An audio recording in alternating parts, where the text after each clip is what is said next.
He pressed his boot between her shoulder blades while she lay compliant on her own kitchen floor. He laughed when she told him he was making a mistake. He stepped over her scattered legal files on his way to tear apart her living room. And he did all of it with the absolute, unshakable certainty of a man who has never once been wrong about who deserves to be on the floor and who deserves to be standing over them. He had no idea that the woman he was pressing into the hardwood was the federal judge currently holding every career in his precinct in the palm of her hand. By morning, she wouldn't be filing a complaint. She would be filing charges. Mercer Hill sat on the elevated western edge of suburban Charlotte, North Carolina, like a painting hung somewhere only certain people were supposed to see. The driveways were hand-laid Belgian cobblestone. The lawns were maintained by contracted crews who arrived before 7 in the morning and were gone before the first resident opened a window. The homes here did not appear in public listings. If you had to ask the price, you were already in the wrong conversation. And everyone who lived there understood that, without needing it, explained. For decades, Mercer Hill had been built on a specific unspoken continuity. The same families, the same architecture committee, the same August block party with the same catered menu. Change was not something the neighborhood invited. It was something the neighborhood managed, contained, and where necessary discouraged. Dr. Renata Cole did not ask permission to arrive. She was 51 years old, the daughter of a postal worker from Gastonia, and a high school English teacher who had believed with absolute uncomplicated ferocity that her daughter would go further than either of them had dared to imagine. Renata had not disappointed. 22 years of federal law, first as a prosecutor, then as a civil rights attorney, and for the last 11 years, as a sitting judge on the United States Court of Appeals for the Fourth Circuit, had shaped her into a woman whose presence commanded the temperature of a room without her having to raise her voice. She had never needed volume. She had something more durable than volume. She purchased the Georgian estate at 4 Fairfield Court outright. No mortgage broker, no contingency period. The wire transfer was clean, the closing efficient, and the moving trucks arrived on a Thursday morning in late September, when the oak trees along the property's perimeter were just beginning to turn copper at the edges. The house was extraordinary. 6 bedrooms, a wraparound porch, a study-lined floor-to-ceiling with bookshelves that had made Renata stop walking when the listing agent opened the door, as though she had stepped into a room that had been waiting specifically for her. There was a rose garden in the back, overgrown, and a little wild, which she liked. There was a kitchen with a marble island, the length of a dining table, and at 2 in the morning, when the briefs wouldn't resolve themselves, she would stand there with a glass of water and think through arguments that entire legal teams had failed to crack. Her government-issued SUVs, dark, plated with DOJ markings, driven by a court-assigned detail, dropped her home on evenings when sessions ran long. Her twin nephews, Marcus and Deshaun, both second-year students at UNC's law school, came on alternate weekends, filling the house with laughter and the comfortable noise of young men who had been raised to feel safe. Renata had mentored them since they were 12. She intended to watch them take the bar. The house was quiet the rest of the time. Purposeful quiet. The kind that belongs to someone who has worked very hard for a very long time and has finally earned a room of their own. She had no idea what was already being said about her across the street. Gordon Whitfield had been the president of the Mercer Hill Homeowners Association for 14 uninterrupted years, and he wore that title the way other men wore military rank, as a primary identity, as evidence of standing, as a daily reminder that he was the person who decided how things worked. He was 58, retired from a senior position at a mid-size insurance firm, and he had moved to Mercer Hill in his early 40s as a reward to himself for a career he considered exceptional. He was not a cruel man in any obvious sense. He did not shout or make scenes. He operated instead through a refined and practiced machinery of social control.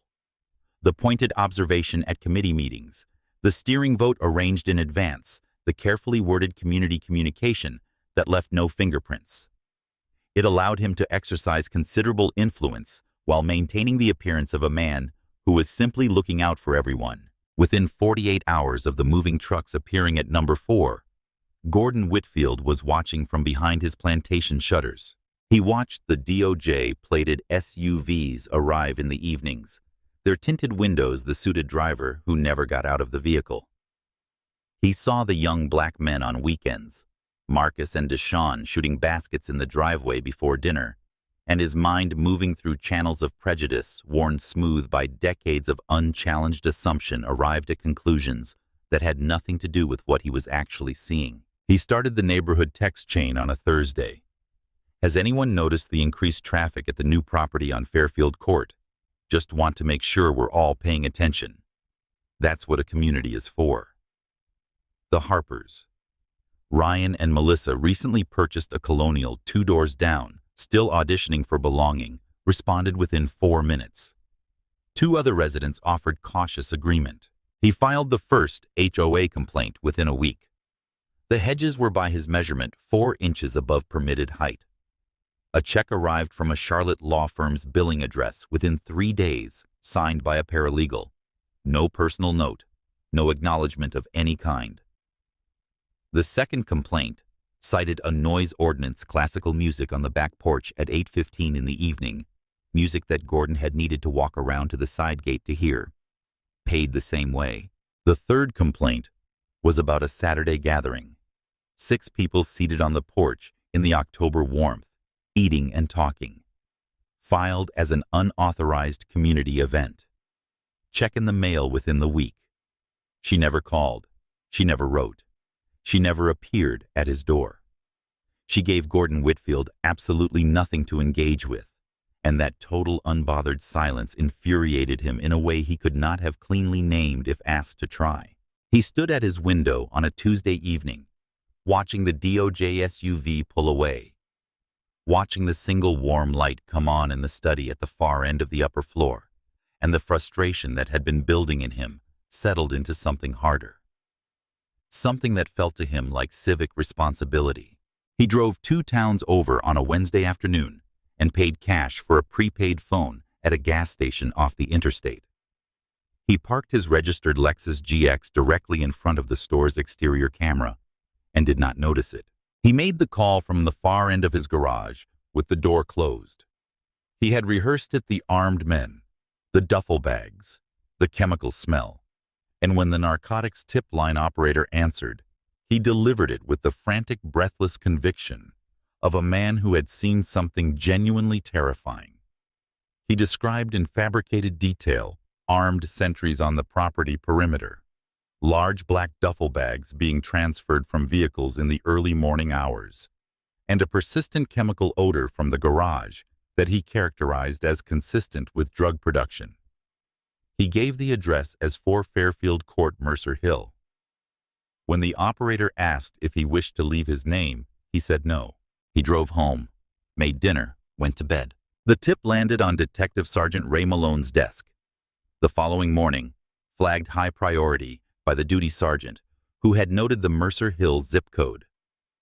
Malone was 44, compact and hard-faced, with 19 years in the Charlotte-Mecklenburg Police Department, and a reputation built on results that did not always survive close examination, but in the culture of the 14th Precinct's Narcotics Division, that distinction had never been especially important.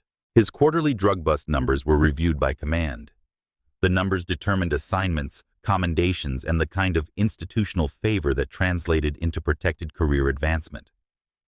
Malone understood this mathematics with the precision of a man whose professional identity depended on it. He looked at the Mercer Hill address, a high-profile bust in a wealthy zip code. He could already see the press release. He did not drive by the property. He did not run the license plates of the vehicles registered to the address, which would have returned DOJ registrations inside of 4 seconds. He did not check the county property tax records, where Renata's name and federal title appeared on the first page of the first result. He called in a favor from a local circuit judge he'd worked with before, constructed an affidavit built almost entirely on the anonymous tip's own language, and fast-tracked a no-knock warrant on the basis of what he described as credible intelligence from a community informant. He assembled his team that evening. Officer Travis Dunn, 26 years old, 2 years in a documented history of unnecessary escalation during entries that his supervisor had flagged and then declined to act on. Dunn had a specific quality that Malone valued. He didn't ask questions. He was the human equivalent of a battering ram, useful for entry, dangerous for everything after. And Officer Pete Garland, 31, 8 years in quiet, a follower who had long ago stopped asking whether the orders he received were right.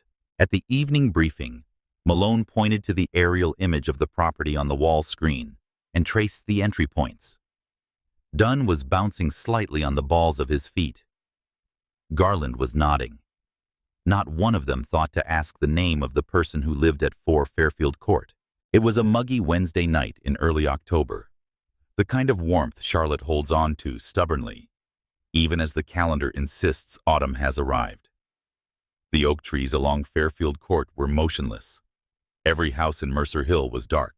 Judge Renata Cole was in her study, the desk lamp casting a warm circle across a 40-page federal consent decree she was scheduled to hear oral arguments on in less than 9 hours. She had been at it since 10. Her reading glasses were low on her nose. The house was completely silent, except for the soft turn of a page. At approximately 2 in the morning, she decided she needed water and a few minutes of standing up.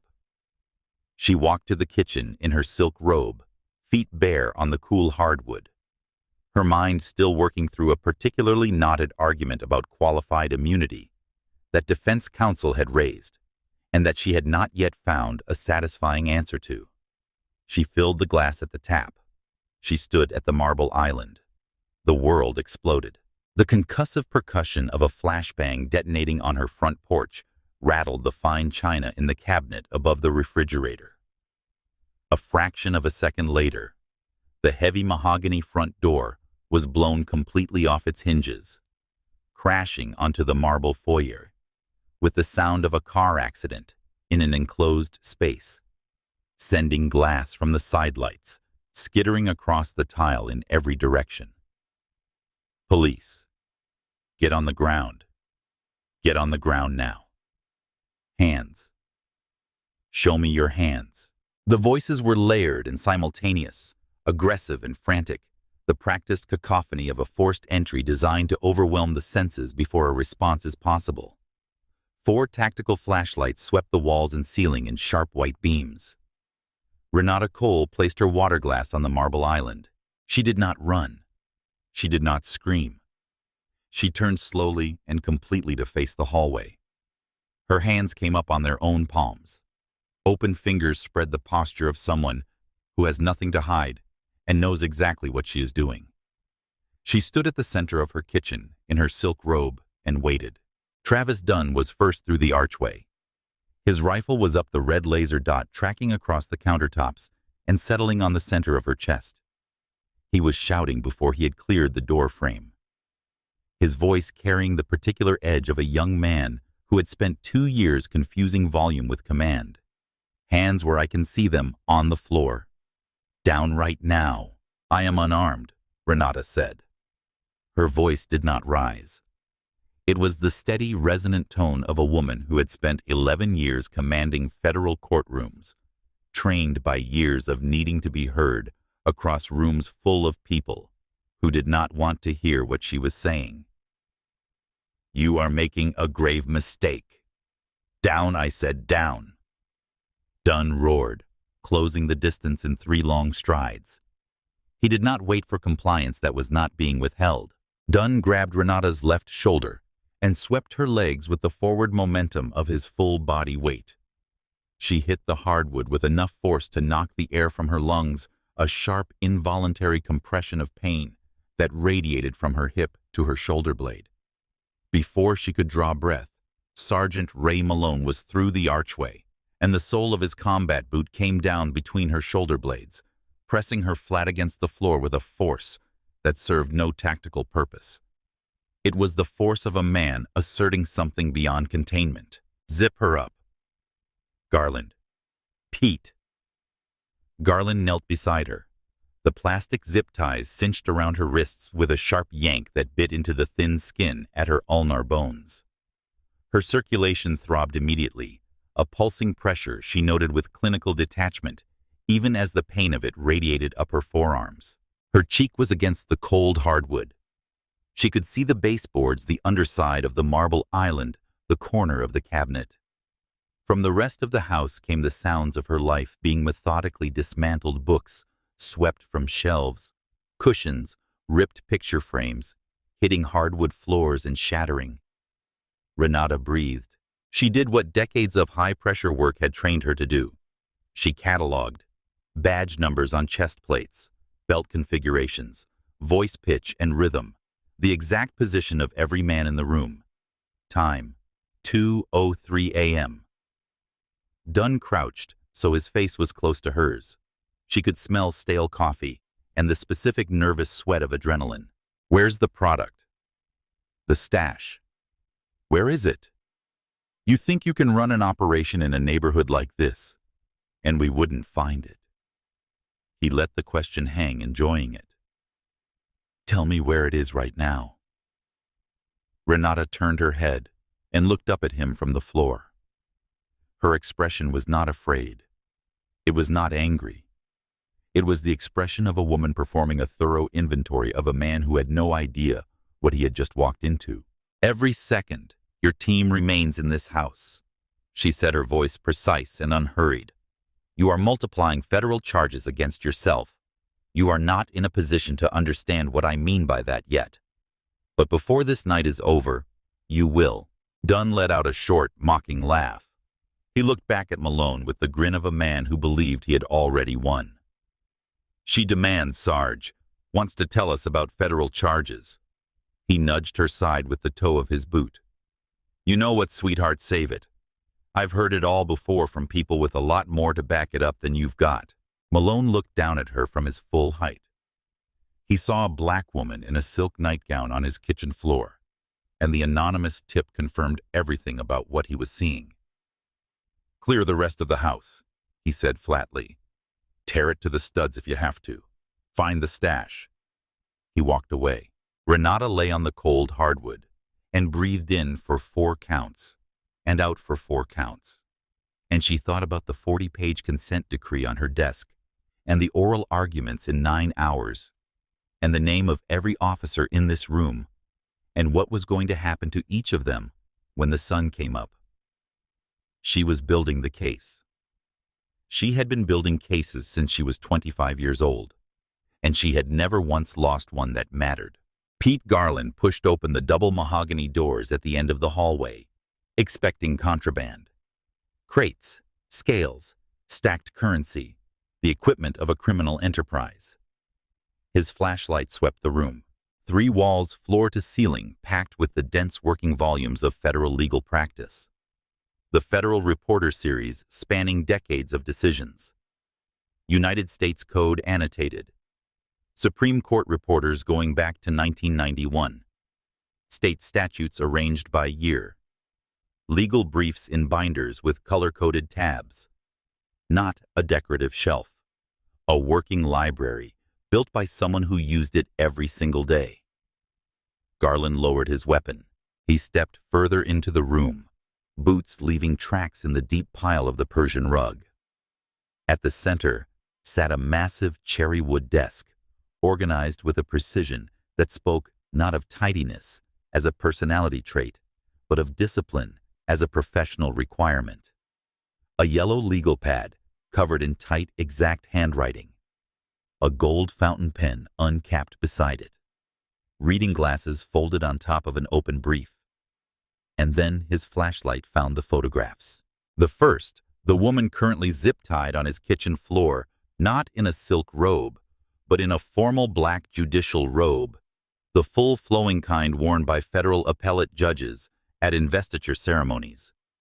She was standing beside the governor of North Carolina, both of them smiling. Heavy silver frame. He moved the light. The second, the same woman, same composed expression, shaking hands with the Attorney General of the United States. Garland's throat went dry. He turned the beam to the walls.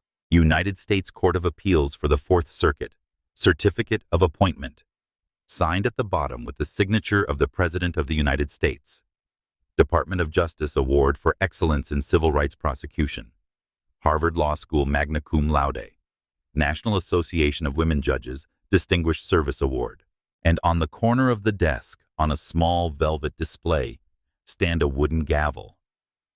Hand-carved, polished smooth by years of daily use, the head slightly worn where hands had gripped it. Engraved in the handle in clean gold lettering, the Honorable Judge Renata Cole. United States Court of Appeals, Fourth Circuit. Garland stood in the center of that study and felt the entire architecture of the evening shift beneath him. The way the ground feels in the first second of an earthquake, before the mind accepts what the body already knows. His voice, when he found it, had lost every note of aggression it had carried for the past 15 minutes. Sarge. The word came out rough. Sarge, you need to come look at this. Malone arrived irritated, expecting a hidden compartment or a false wall. He hit the light switch. The room filled with warm golden light, and in its sudden clarity, the totality of what they had done resolved before him like a photograph developing in a darkroom, slowly at first, and then with a terrible, irreversible finality. He read the certificate of appointment. He read the gavel. He looked at the photograph of Renata Cole, standing beside the Attorney General, a recent photograph he could tell from the AG's face, which he had seen on the news not 3 months ago. And then Malone felt it. The specific nauseating drop of a man who has just understood what he's done. He knew that name. Every law enforcement officer in the state of North Carolina knew that name the way a man knows the name of a thing he fears. Judge Renata Cole had 18 months prior placed the Mecklenburg County Narcotics Division, the neighboring department, the one whose officers drank at the same bars as Malone's team, under direct federal receivership, following a sustained pattern of civil rights violations. She had not brokered a settlement. She had not accepted a corrective action plan. She had dismantled a command structure from the top down and installed federal oversight in its place. Malone had attended the union meeting the week that ruling came down. He remembered the room. He remembered what the officers had called her. The blood drained from his face so completely that Garland instinctively took a half step back, as though whatever had just hit Malone might be contagious. "Oh, God," Malone said so quietly that it was barely sound. "Oh, sweet Jesus." Travis Dunn jogged in from the hallway, holding a decorative lockbox he had forced open with a screwdriver. His face was still bright with the high of the entry. Sarge found some jewelry and a passport. Still no cash. "I think the product might be in the detached." "Put that back." Malone's voice was barely above a whisper. "Put it back exactly where you found it, and do not touch one more thing in this house." Dunn blinked, looked around the room, looked at Garland's face, then at Malone's. The grin began its slow evacuation. What happened? What's read the name on the plaque?" Garland pointed at the wall with a hand that was not entirely steady. Dunn squinted at the certificate of appointment. Read it aloud, one word at a time, then looked at the gavel, then at the photographs. The lockbox slipped from his hands and hit the Persian rug with a muffled thud that in the silence of the study felt entirely too loud. "She's a federal judge, not a federal judge." Malone's voice came out hollow. "The federal judge. The one who signed the expanded oversight mandate for our narcotics division last month. The one who has the statutory power to place this entire precinct under federal receivership if we give her a reason to." Dunn stared at the wall. The last of the adrenaline left his face all at once, leaving behind something younger and much less certain. "You mean the woman in the kitchen is..." Yes. The three men stood in the study they had just destroyed and understood each in his own way exactly what they had done. They walked back down the hallway in single file. Nobody spoke. Weapons pointed at the floor. The squared shoulders and practiced aggression of men executing an authorized operation had entirely collapsed, replaced by the slow, heavy movement of people walking towards something they desperately did not want to reach. Renata was still on the kitchen floor. She had not moved, not because she couldn't, but because she had chosen to remain exactly where they had put her until someone came back to face the consequences. Her cheek had left a faint mark on the hardwood from the weight of her head. The zip tie marks on her wrists had deepened from red to a bruised violet. She tracked them as they came through the archway. She saw everything she needed in the first 2 seconds: the collapsed posture, the absence of authority, the particular quality of Malone's pallor. She had presided over hundreds of evidentiary hearings and depositions and sentencing arguments. She could read the body language of a man who had just discovered the terms of his own destruction. She spoke before any of them did. "You went to the study," she said. Not a question, not an accusation. A statement delivered with the flat, absolute certainty of a judge reading a finding of fact into the record. Malone opened his mouth. Nothing came. "Tell me something, Sergeant." Renata's voice was quiet and filled the room completely. "When you read my name on the judicial appointment, the one signed by the President of the United States, did you recognize it right away? Or did it take you a moment to connect it to the federal oversight mandate that your narcotics division has been operating under for the past 8 months? Malone stared at her. His face was the color of old chalk. "I want you to look at me," Renata said. "I am going to ask you to look at me, and I want you to think very carefully about what you see. Because what you see right now is the person who, as of this exact moment, is building the federal case against you. Not tomorrow, not next week. Right now on this floor, I have been memorizing your badge numbers, your voice patterns, the exact sequence of every order given in this house tonight. I have been doing that since the moment your boot came down on my spine." The silence in the kitchen was absolute. Even the sound of the house, the hum of the refrigerator, the faint tick of the grandfather clock in the hallway seemed to have gone quiet. "Officer Garland." She read the name from his chest without looking away from Malone. "Take these off of me. Right now." Garland reached for his trauma shears. His hands were shaking with enough force that he dropped them, recovered them, and knelt beside her. 3 attempts to make the cut cleanly. The plastic fell away. The relief of circulation returning was immediate and sharp. Renata placed both palms flat on the hardwood. She pushed herself up from the floor without assistance, without hurry, with a deliberateness that was its own statement. She stood to her full height, smoothed the front of her silk robe with both hands, took one breath, and then she addressed Malone directly for the first time, while standing, and her voice dropped to the register she reserved for attorneys who had wasted the court's time with arguments they knew were frivolous. "You pressed your boot between my shoulder blades while I was on this floor, compliant, unarmed, in my own home in my nightgown at 2 in the morning. You did that because you looked at me and saw exactly what an anonymous phone call told you to see, and you never once questioned it, because questioning it would have required you to consider the possibility that the woman on that floor might be someone whose name you should have known before you destroyed her front door." She paused, letting it sit. "I am going to tell you what happens next. You are going to take out your radio. You are going to call Captain Diane Fowler. You are going to wake her up and tell her she has 20 minutes to reach this address.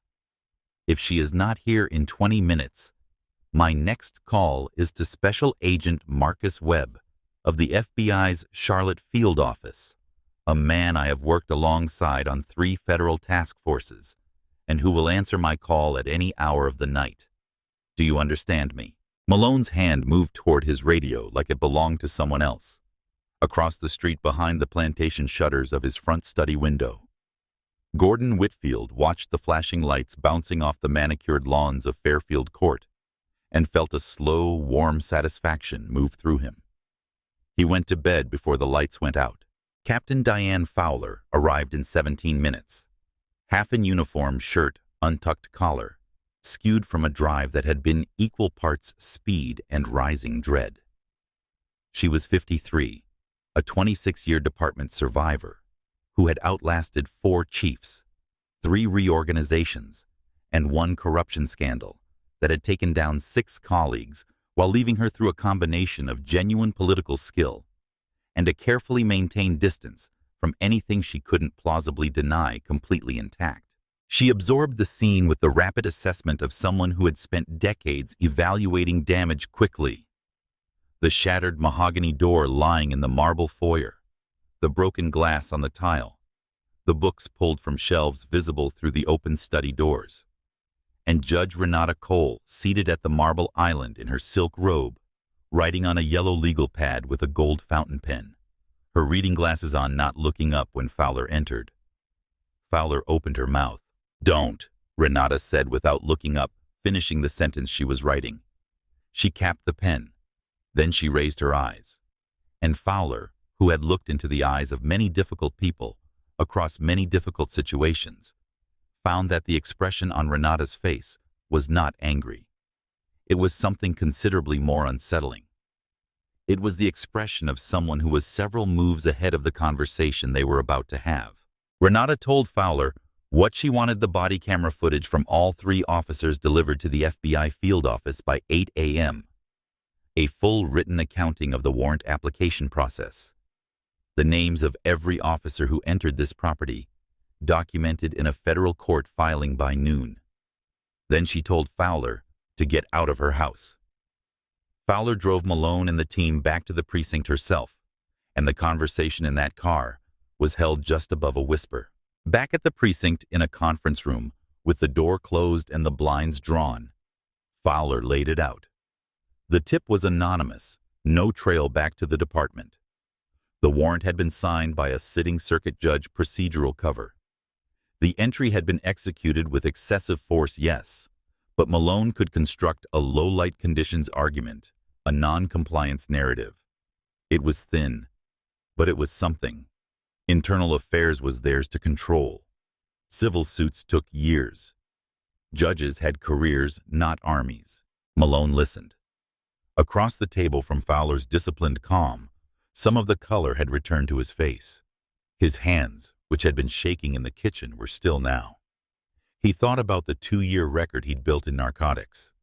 He thought about his pension. He thought about the fact that it was 3 a.m, and the woman on the other end of this problem was one woman alone in a house. "She's a judge," he said, finally, his voice measured. "That's bad. But she's one person against a department. The warrant was signed. The affidavit exists. If we get our documentation consistent tonight, if we control the body cam narrative before anyone external gets access to it, this is a bad outcome warranted entry. Unfortunate, legally defensible." Fowler nodded slowly. "The footage is the variable. Everything else we can manage." Malone looked at her across the table. "So manage it." Fowler was quiet for a moment. Then she looked at the closed door, looked at the time on her phone. 4:01 a.m., and picked up her desk phone. She dialed the department's IT supervisor, Derek Hollis, at his personal number. Her voice was quiet and controlled. She instructed him to access the body cam server logs from Malone's unit and to review the files for technical irregularities before any federal records request came in. She used the word sanitize once caught it, did not use it again. She said the department needed to ensure the integrity of the evidentiary record. She said it like a woman who believed she was speaking to someone who understood exactly what she meant and would handle it quietly. Derek Hollis, who had worked for the department for 11 years and who had never in 11 years been asked to do something quite this specific, at 4 a.m, wrote down the exact time of the call. He wrote down her exact words.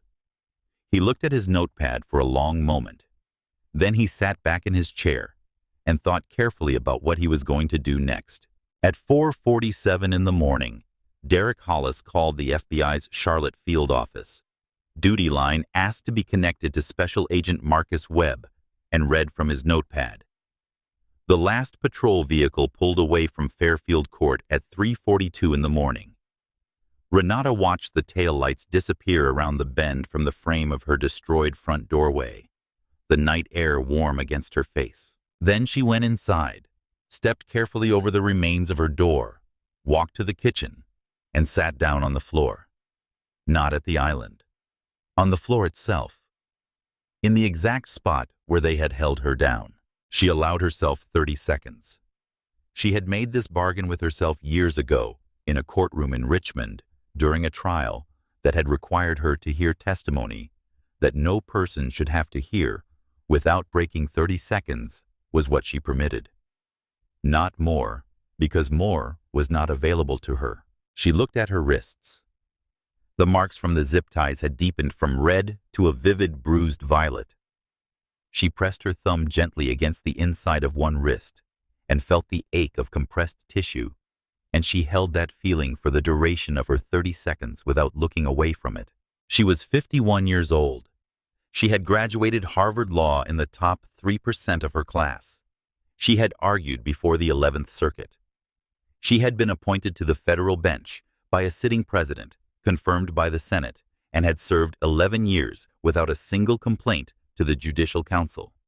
She had been awarded the DOJ's Civil Rights Prosecution Excellence Honor twice, and she had been zip-tied on the hardwood floor of her own kitchen by a man who had not asked her name, who had nudged her ribs with his boot and called it policing.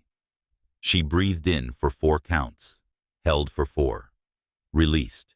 Her father had taught her that controlled breath in the moments when everything is trying to take your breath away is not weakness. It is strategy. "You are still here," he used to say when she called him from law school at midnight in crisis. "As long as you are still here, they have not finished you. Take your breath back, then take everything else." She stood up, smoothed her robe, picked up her phone. She did not call her chief of staff. She did not call a lawyer because she was a lawyer, and she already knew exactly what needed to happen and in what order. She called Special Agent Marcus Webb of the FBI's Charlotte field office. He answered on the second ring, his voice alert, despite the hour, because in 9 years of working alongside Renata Cole, he had learned that she did not call at 3:40 in the morning about small problems. She told him everything in under 5 minutes precisely, and without embellishment. Then she gave him a specific instruction she needed the precinct's body cam servers mirrored remotely under an emergency federal mandate before the 5 a.m. shift change. Silent. No internal alerts. She needed the footage in federal custody before anyone at the 14th precinct had the opportunity to decide what the footage should look like. There was a pause on Webb's end. "You already know what they're going to do." "I've tried 41 police misconduct cases, Marcus," she said. "I know exactly what they're going to do. I need it on record the moment they do it." She ended the call, went to the study and sat down at her desk. She opened the yellow legal pad to a clean page. She wrote the time at the top, 3:44 a.m., and below it she began writing names. Gordon Whitfield set his alarm for 7:45 minutes later than usual because he had been up past 2 watching the street and felt he had earned a small indulgence.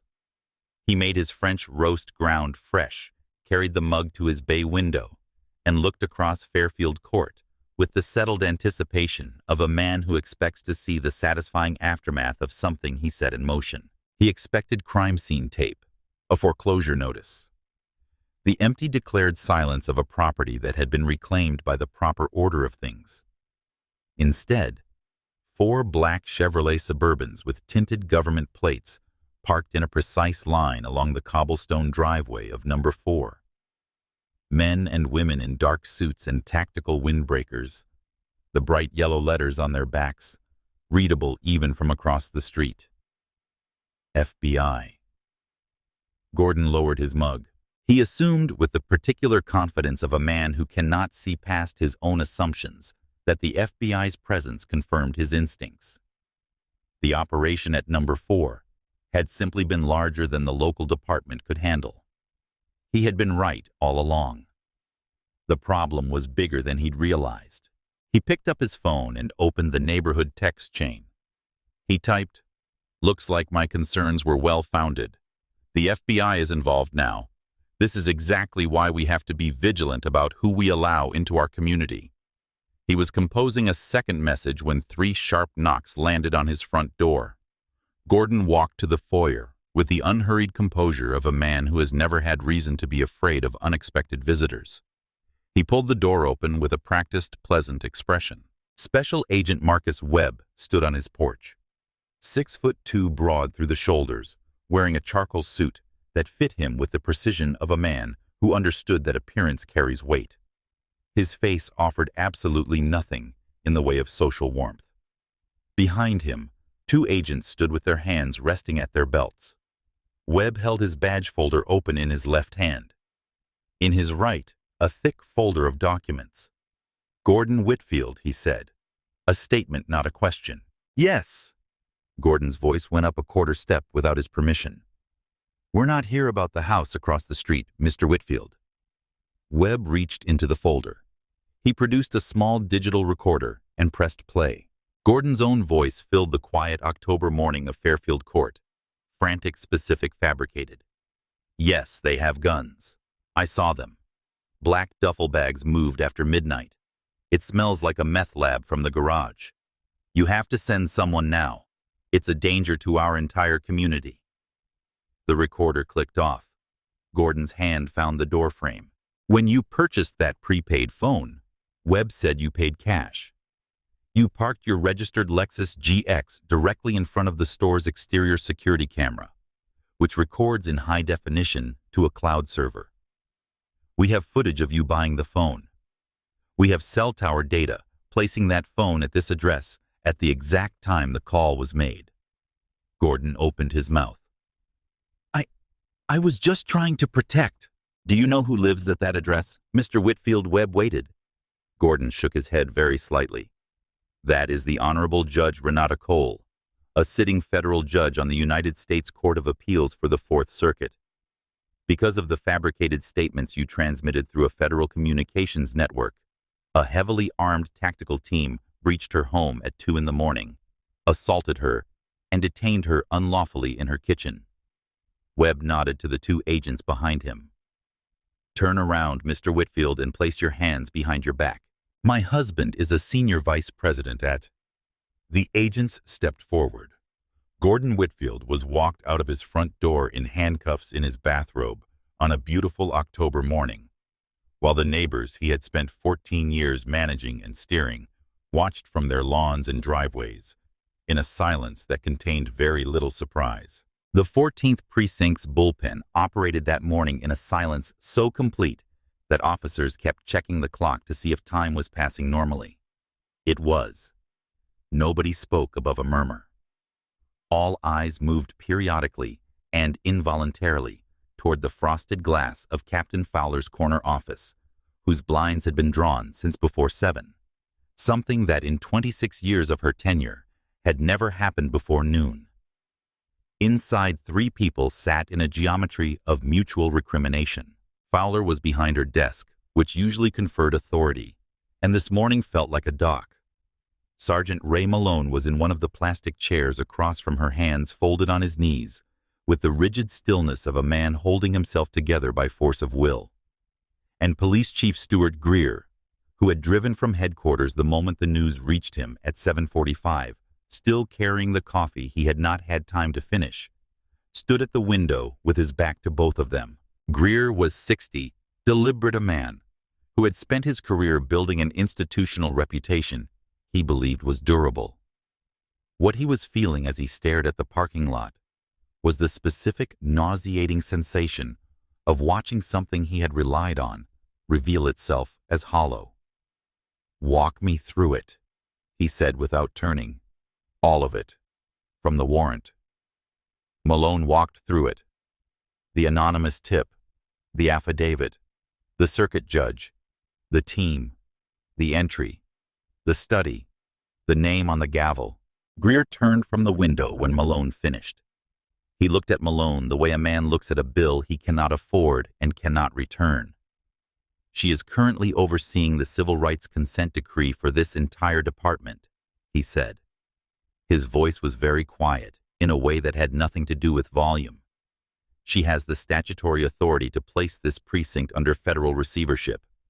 And your team kicked her door off its hinges and put a boot on her spine. The warrant was. The warrant was constructed from an anonymous phone call that you didn't verify with a single drive-by. Greer turned to Fowler. And you? You drove them back here and held a strategy meeting instead of calling me. Fowler kept her expression neutral. Stewart, the priority is institutional exposure. The footage is the critical. The footage, Greer interrupted, goes to the FBI by 8 a.m. per the judge's direct instruction. We have no leverage on about that, Fowler said. The room became a different quality of quiet. I made a call this morning too, IT Fowler said. Measured. Careful. I asked Derek Hollis to review the server logs from Malone's unit, to check for technical irregularities before any external request comes in. Greer looked at her for a long time. The expression on his face was the expression of a man watching a colleague make the second and decisive mistake in what had already been a catastrophic night. Diane, he said slowly, if the FBI determines that footage has been altered or is missing, it's standard records integrity. It becomes obstruction, federal obstruction, with you as the named defendant. He looked at Malone. Did you authorize this? Malone said nothing. He had the look of a man realizing that the lifeboat he climbed into has a hole in it. Greer reached for the phone on Fowler's desk. He was going to call the city's legal counsel. He was going to get in front of this. He had picked up the receiver and was about to dial when the sound reached them through the closed office door, the particular sound of a bullpen transforming from enforced silence into sudden, comprehensive chaos. Voices overlapping, chairs scraping, commands being issued by people who were not precinct officers given to people who were. Webb's team came through the front doors of the 14th precinct at 9:17 in the morning with the organized, unhurried precision of people who have done this before and feel no anxiety about doing it again. 12 agents, 4 in suits, 8 in tactical windbreakers, with the FBI identifier in bright yellow. They split immediately upon entry pairs to the exits, individuals to keyboards and server terminals, a calm and total occupation of the space that left the precinct's regular officers standing at their desks, with nowhere useful to direct their bewilderment. Webb walked through the bullpen without looking at any of them. He walked directly to Fowler's office door and pushed it open without knocking. The wood swung back and hit the wall stop with a crack that silenced everything. He placed a building-wide federal warrant on Fowler's desk. We successfully mirrored the body cam servers at 4:47 this morning, Webb said, addressing the room under an emergency federal mandate issued pursuant to Judge Cole's authority as the presiding judge over this department's consent decree. The unedited footage is in federal custody. He reached for the radio on his belt. Cyber unit status. The radio crackled. Agent Webb, this is Cyber. We have the pristine, unedited footage secured. We also intercepted an outgoing call from Captain Fowler's desk line at 4:03 a.m. to Department YT Supervisor Derek Hollis, in which Captain Fowler instructed Mr. Hollis to identify and remove, quote, technically compromised files from the body cam server prior to any federal records request. Mr. Hollis has provided a full written account and is currently cooperating with the investigation. Fowler's face did not change. She had survived too many rooms to let her face change in a room like this. But something behind her eyes went very still, in a way that communicated to anyone paying attention that she understood exactly what had happened. Renata Cole had not merely reported the raid. She had anticipated the cover-up, set the mirror before Fowler made the call, and waited for Fowler to step into it. Travis Dunn and Pete Garland surrendered their badges at our field office at 8:15 this morning, Webb continued. They are currently providing complete accounts of every order given during last night's entry, including the instruction to execute the no-knock warrant without completing any corroborating surveillance. He looked at Malone. They're also describing the pre-raid briefing, specifically the part where the Mercer Hill zip code came up, and you told them a high-profile bust in a wealthy neighborhood would look good for the quarterly numbers. Malone said nothing. Sergeant Malone. Webb said, I have a conference room downstairs. There's a federal prosecutor in it. The cooperation window is open for exactly 4 minutes. He looked at Fowler, then at Greer. Chief Greer, I suggest you call the mayor's office. You no longer have a narcotics division. The conference room was beige and fluorescent, smelling of old coffee and the particular staleness of a space used for unpleasant conversations. Webb sat across from Malone with a single manila folder on the table between them and said nothing for a long moment, the kind of silence that is itself a form of pressure, and that Malone, who had used the same technique in suspect interviews for 19 years, recognized with a sour familiarity. Malone's opening was calculated.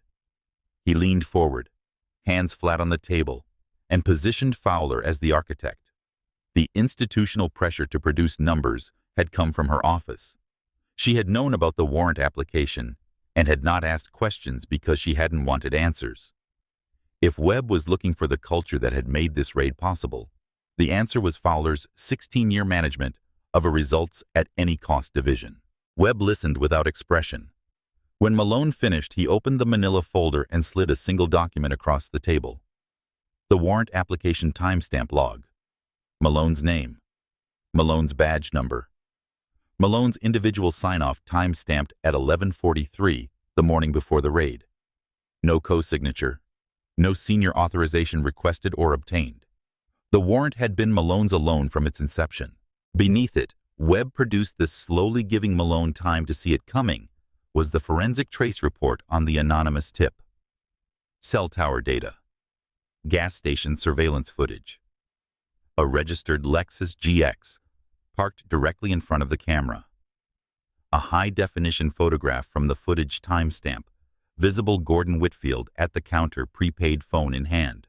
The anonymous tip that anchored your warrant, Webb said, was filed by Judge Cole's next-door neighbor, a retired insurance executive who was angry that a black woman had purchased the most expensive house on his street. Everything you built on top of it, the affidavit, the warrant, the raid, the boot on her spine, the 4:03 a.m. call from Fowler to IT, all of it sits on that foundation. Malone stared at the table. Judge Cole called us at 3:44 in the morning, Webb said. She gave us the server mirror instruction before you and Captain Fowler had finished your conversation in the car back to the precinct. She anticipated the cover-up and built the evidence of it before you made it. She spent 11 years trying police misconduct cases. She knew exactly what you were going to do next. Malone was very still. Webb placed the handcuffs on the table between them. The metal clicked quietly against the laminate surface. 4 minutes, he said. Gordon Whitfield was processed at the FBI's Charlotte field office at 9:50 in the morning, still in his bathrobe, a detail that no one had offered to rectify, and that in the photographs taken during processing communicated without any caption necessary. Something essential about the distance between the life Gordon had believed himself to be living and the life he was actually living now. The story broke by noon. The audio clip from the narcotics tip line, Gordon's voice, frantic and fabricated and completely self-incriminating, was the anchor of every report. The gas station surveillance footage followed 12 hours later. Both pieces of evidence were the kind that spread without requiring any particular push, because they required no interpretation. They were self-explanatory in the most devastating possible way.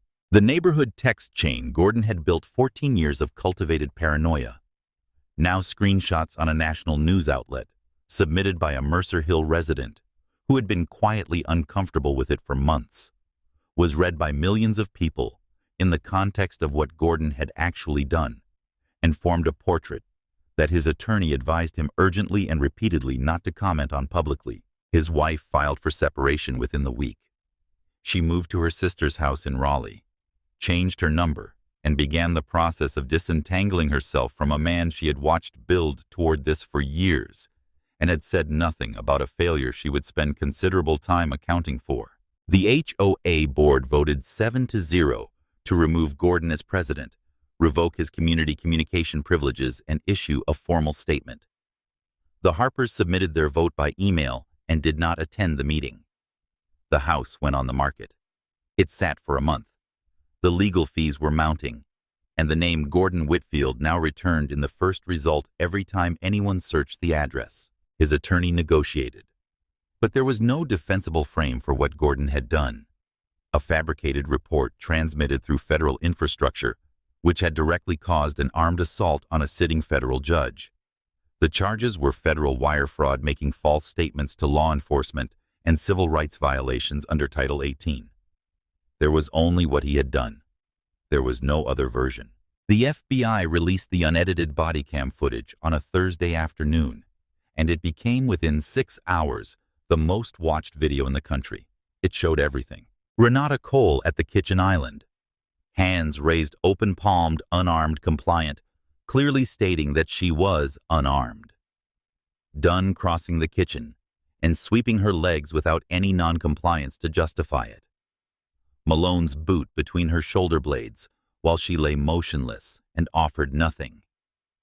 Garland cinching the zip ties and the single small flinch barely perceptible over in less than a second. That was the only visible evidence of the pain she did not allow herself to express, and her voice throughout steady and precise. "You are making a grave mistake. Every second you remain in this house, you are multiplying federal charges against yourself."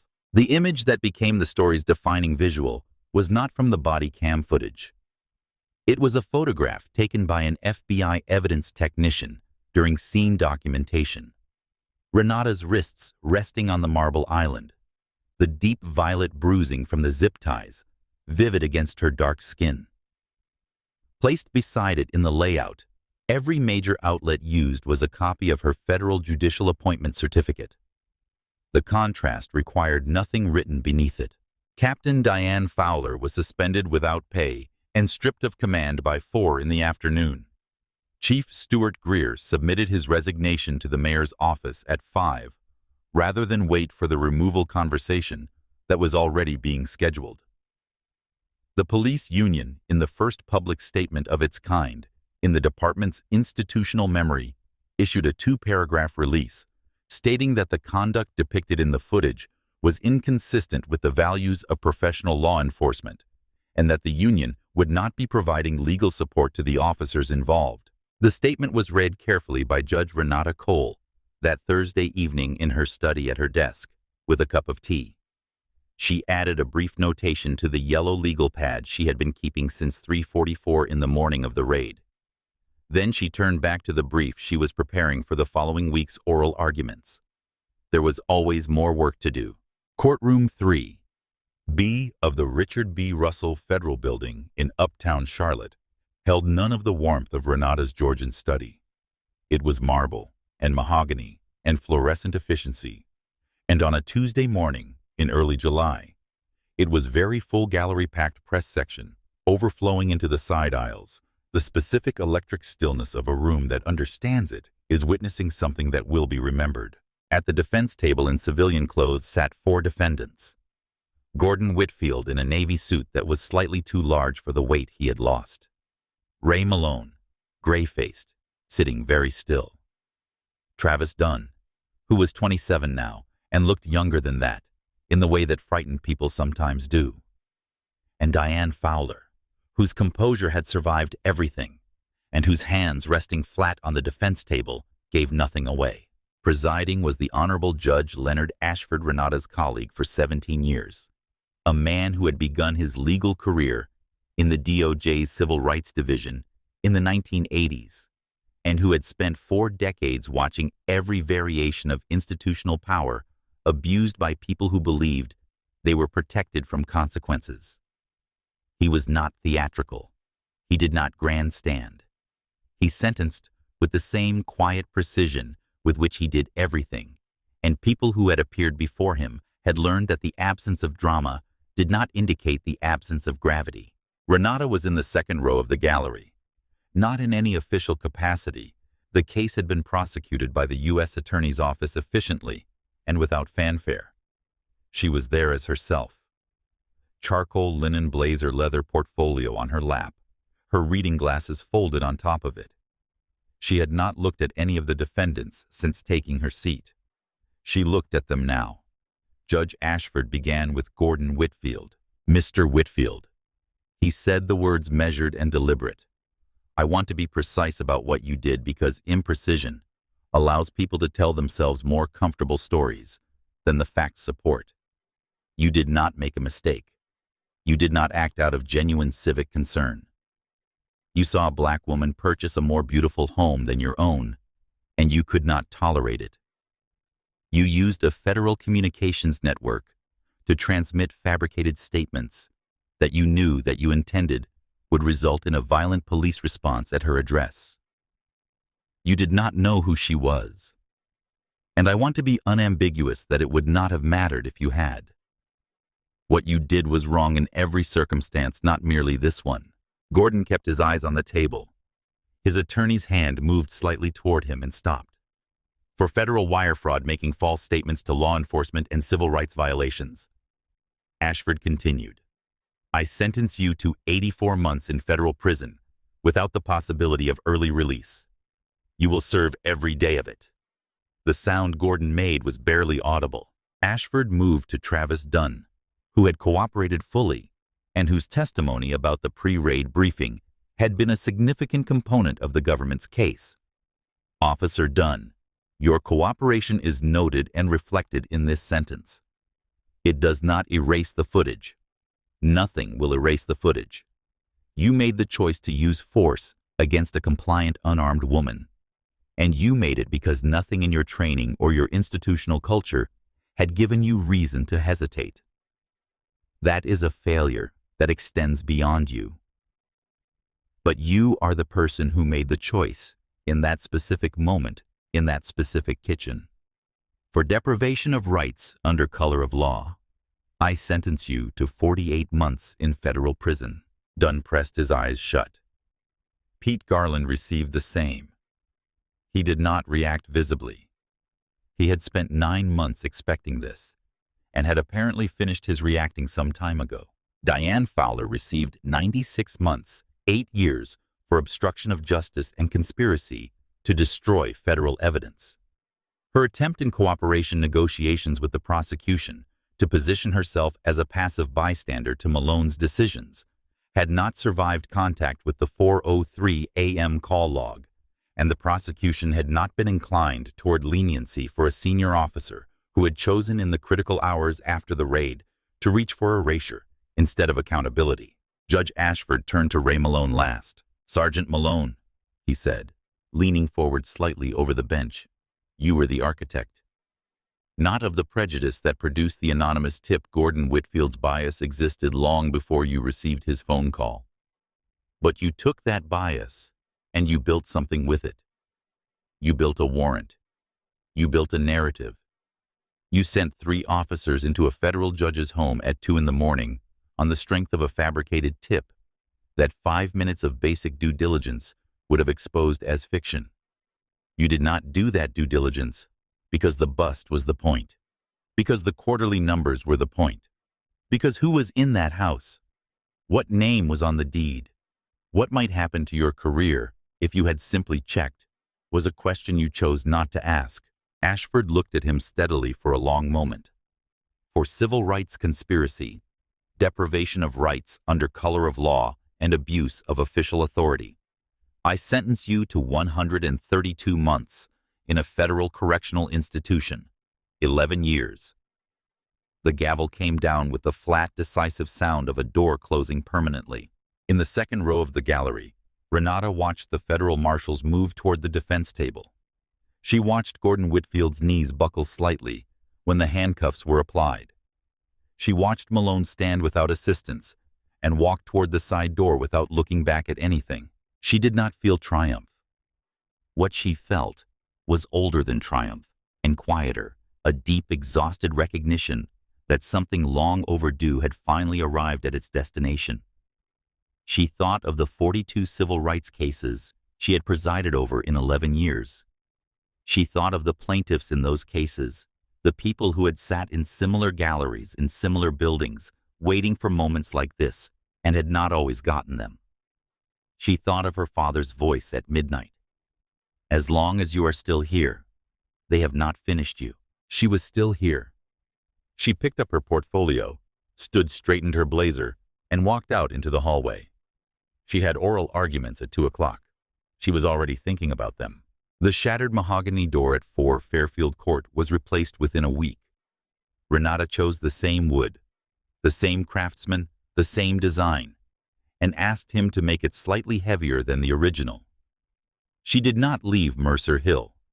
She did not request a transfer. She appeared in her courtroom the morning after the raid on time and presided over 6 hours of oral arguments without mentioning to anyone in that building what had happened to her in her own kitchen the night before. Her law clerk, who had arrived at chambers white-faced and barely containing himself, had started to speak when she walked in. She had looked at him and said simply, "We have a full calendar." He did not raise the subject again that day. There was, after all, a consent decree to oversee, and in the months that followed the raid, Renata expanded its scope considerably.